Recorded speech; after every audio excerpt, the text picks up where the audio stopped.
Welcome back to the RG Limited boardroom. Adjust your pearls and pour yourself a chilled glass of whatever costs more than your first apartment, because today we are discussing the ultimate corporate betrayal, the leak of your digital DNA.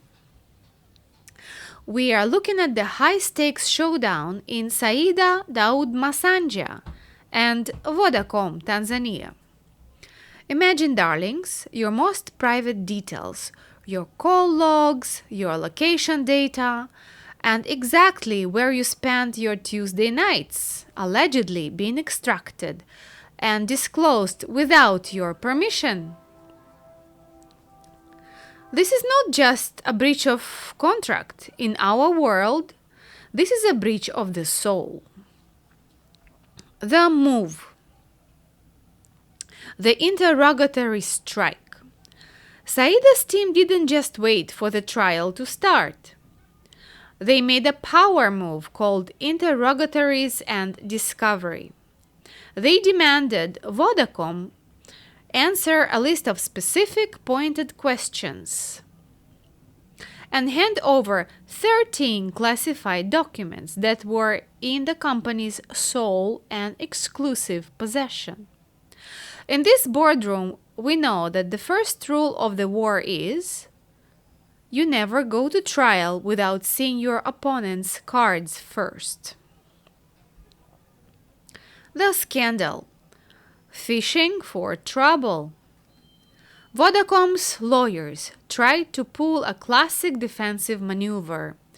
They called the whole application, quote, a fishing expedition. They claimed the request was nothing more than a speculative investigation into their entire internal technical system, network security, and even their artificial intelligence systems. They basically told the judge, you can't have our secret sauce just because you're mad about a data leak. The boardroom reality check. No more ambushes.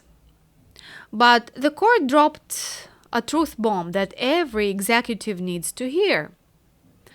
Confidentiality alone is not a bar to discovery.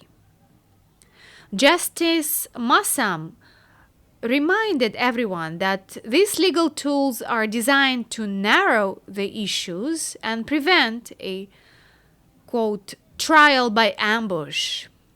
He invoked the twin test, end of quote. Discovery is allowed if it's necessary for a fair disposal of the suit or to save the court's time and money.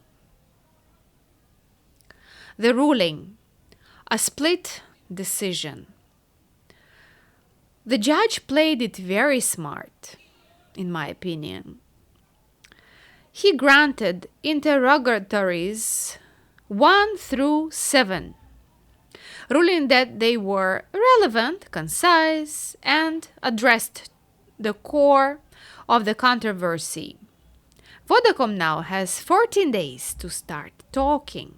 However, he shut the door on the rest. He refused to let the applicant dig into the sensitive security infrastructure, ruling that compelling such a disclosure would pose a real risk to the integrity of Vodacom's operations.